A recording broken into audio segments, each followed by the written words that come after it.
अभी हाल ही में जो है हमास द्वारा जो है इज़राइल पर 5,000 से भी अधिक रॉकेट दागे गए हैं।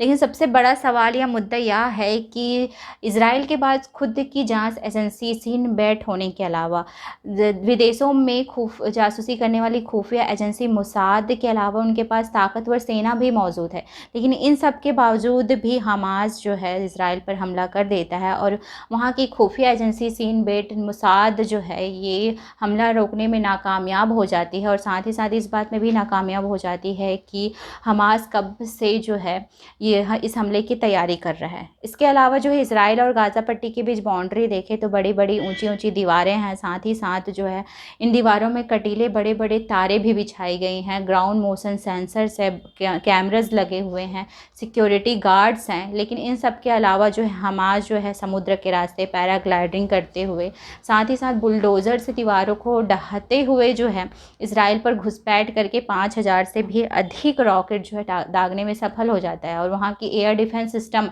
आयरन डोम भी इस रॉकेट्स को रोकने में नाकामयाब रहता है, क्योंकि वो कंफ्यूज हो जाता है कि कौन से रॉकेट को रोके।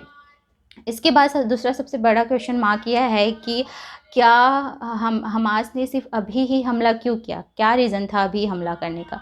इसे जानने से पहले हम लोग सबसे पहले जाते हैं हमास के बारे में और देखते हैं इज़राइल के बारे में। तो हमास जो है एक सुन्नी मुसलमानों का इस्लामी चरमपंथी संगठन है जिसकी स्थापना 1987 में हुई थी। साथ ही साथ जो है हमास जो है ना इज़राइल को मान्यता नहीं देता है, वो इज़राइल कंट्री को स्वीकार नहीं करता है। वहीं हम लोग इज़राइल की बात करें तो इज़राइल देश जो है 1948 में बना था। इससे पहले जो है इज़राइल जो है फ़िलिस्तीन हुआ करता था। जब द्वितीय विश्व के दौरान यहूदियों पर जो होलोकास्ट किया गया तो काफ़ी संख्या में यहूदी जो है फ़िलिस्तीन आ गए और वहाँ आकर बस गए। लेकिन वही फ़िलिस्तीन और यहूदियों के बीच संघर्ष हुए, युद्ध हुए, फिर जाकर जो है एक समझौता होता है, जिस समझौते में जो है आधा भाग जो है यहूदियों को दे दिया जाता है जो इज़राइल बनता है, वहीं आधा भाग जो फ़िलिस्तीनियों को दे दिया जाता है जिसमें अरबी फ़िलिस्तीन रहते हैं। लेकिन फ़िलिस्तीनियों को ये समझौता मंजूर नहीं था और इज़राइल जो है फिर 1948 के बाद जो है या फ़िलिस्तीनियों पर काफ़ी युद्ध हुआ, दोनों के बीच काफ़ी युद्ध हुए, तो जो है इज़राइल फ़िलिस्तीनियों का भूमि कब्जाता गया। जो आज अगर आप देखते हो फ़िलिस्तीनियों का भाग तो उसमें सिर्फ गाज़ा पट्टी और वेस्ट बैंक ही आपको दिखाई देगा। तो गाज़ा पट्टी और वेस्ट बैंक पे फ़िलिस्तीनियाँ रहते हैं, लेकिन अभी भी जो है काफ़ी कुछ कुछ जगहों में इज़राइलियों का कब्ज़ा है। वहीं और वेस्ट बैंक की बात करें तो वेस्ट बैंक में अभी भी इज़राइलियों का आधा भाग कंट्रोल करता है। वही गाज़ा पट्टी में भी इज़राइल के द्वारा कंट्रोल किया जाता है। यहाँ तक कि इलेक्ट्रिसिटी सप्लाई, पानी की सप्लाई, संसाधनों की सप्लाई, हर चीज़, रेल सेवा, वायु सेवा, हर चीज़ जो है इज़राइल के द्वारा जो है सप्लाई किया जाता है, इज़राइल के द्वारा कंट्रोल किया जाता है। लेकिन अभी हमास के द्वारा हमले के बाद जो है ये स्थिति काफ़ी ख़राब हो सकती है। साथ ही साथ जेरूसलम सिटी को लेकर भी विवाद होता है फ़िलिस्तीन और इज़राइल के बीच, क्योंकि ये जेरूसलम सिटी जो है ना वो इस्लाम, ईसाई और यहूदियों के बीच काफ़ी पवित्र स्थान माना जाता है। तो ये जो है जेरूसलम को लेकर दोनों अपनी राजधानी बनाना चाहते हैं, जिसको लेकर इन दोनों के बीच काफ़ी संघर्ष होता रहता है। फिर अगर हम लोग बात करें हमास की, तो हमास को सबसे बड़ा सपोर्टर है ईरान।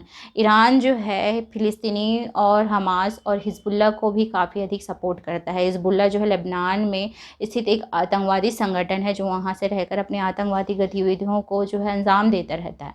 तो ईरान सबसे बड़ा सपोर्टर है हमास का और वो इस हमले के सपोर्ट में भी है। इसके बाद हम लोग बात करें कि आखिर हमला क्यों हुआ, किस वजह से हुआ, तो सबसे मेन रीज़न है अल अक्सा मस्जिद। तो हमास ने इस हमले को अल अक्सा स्टॉर्म का नाम भी दिया है क्योंकि ये अल अक्सा मस्जिद से संबंधित है।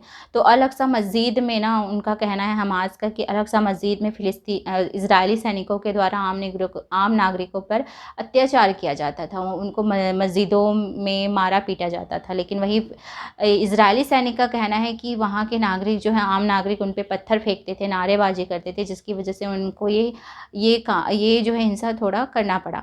लेकिन वही अल अक्सा मस्जिद की बात करें तो अल अक्सा मस्जिद जो है इस्लाम धर्म में तीसरा सबसे पवित्र मस्जिद माना जाता है मक्का और मदीना के बाद।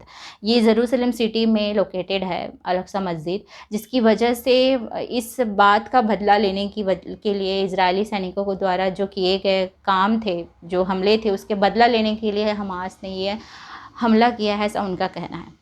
अगर दूसरे रीज़न की बात करें तो वेस्ट बैंक में जो है छापेमारी की गई थी इजराइल के द्वारा, जिससे 300 से ज़्यादा लोगों की जो है मृत्यु हुई थी, जिसकी वजह से हमास ने हमला किया, ऐसा माना जाता है। दूसरे रीज़न की बात करें तो जो है इजराइल में जो है आम नागरिकों के बीच जो है एकजुटता नहीं है। जैसे कि इजराइल में दक्षिणपंथी की सरकार है, वहाँ बेंजामिन नेतन्याहू ने सुप्रीम कोर्ट से इजाज़त लेके एक कानून या फिर सिस्टम पास किया है, जिसमें सरकार को जो है सुप्रीम करने का कानून या सिस्टम है। तो इसके लिए आम नागरिकों में सहमति नहीं है, कोई इसके पक्ष में है, कोई इसके विपक्ष में दिखाई देता है, तो इसको लेकर लोगों में एकजुटता नहीं है। वहीं जो है कुछ लोग जो सिविल कार्यों में इन्वॉल्व हैं या फिर सैनिक कार्यों में इन्वॉल्व है, वो सरकार के खिलाफ हैं। अगर हम लोग बात करें तो जियोपॉलिटिकल एंगल भी एक हो सकता है, क्योंकि हाल ही में सऊदी अरेबिया और इज़राइल के बीच इस पीसफुल समझौता होने वाला था, जो हमास को पसंद नहीं आ रहा था कि हम भी हैं यहाँ पे, हमसे भी बातें की जाए, लेकिन ये समझौता जो है सिर्फ सऊदी अरेबिया और इज़राइल के बीच हो रही थी। वहीं अब्राहम रिकॉर्ड भी साइन किया गया था, जिसमें यूएई और मिस्र जैसे देशों के साथ जो है इज़राइल ने अपने संबंध बेहतर करने की कोशिश की गई थी, जिसी संबंध में या सऊदी अरबिया के साथ भी अपना संबंध जो है इम्प्रूव करने की कोशिश कर रहा था। तो हम लोग देखते हैं कि इज़राइल का क्या एक्शन है, इज़राइल क्या एक्शन ले रहा है। तो इज़राइल जो है इसके लिए आर्टिकल 40 के तहत जो है युद्ध की घोषणा कर चुका है, और यह युद्ध जो है लंबा चलने वाला है। और साथ ही साथ जो है अमेरिका इसका बढ़ चढ़कर भी सपोर्ट कर रहा है, और इज़राइल जो है गाज़ा पट्टी में अपने सारे सप्लाई, पानी की सप्लाई, इलेक्ट्रिसिटी सब जो है कट कर दिया है, जिसकी खामियाजा जो है वहाँ के आम लोगों को भुगतनी पड़ेगी। वहीं अगर हम लोग भारत को देखें तो भारत जो है इज़राइल की बढ़ चढ़कर सपोर्ट कर रहा है। वो ट्विटर पर जो है इसे आतंकवादी हमला कहा गया है भारत के द्वारा। वहीं अमेरिका और ऋषि सुनक और फ्रांस के राष्ट्रपति ने भी इसे आतंकवादी हमला का नाम दिया है। लेकिन वहीं हम लोग पाकिस्तान और चाइना की बात करें तो पाकिस्तान और चाइना का जो स्टांस है वो थोड़ी जो है हमास के पक्ष में झुकाव दिखता है। वहीं रशिया की बात करें तो वो भी थोड़ा जो है हमास के पक्ष में झुकाव दिखता है, क्योंकि उसके ईरान से काफ़ी अच्छे संबंध है रशिया के। लेकिन इससे रशिया को काफ़ी फ़ायदा भी होने वाला है, क्योंकि अब सारा ध्यान जो है ना इज़राइल हमले और हमास हमले पर हो गया है।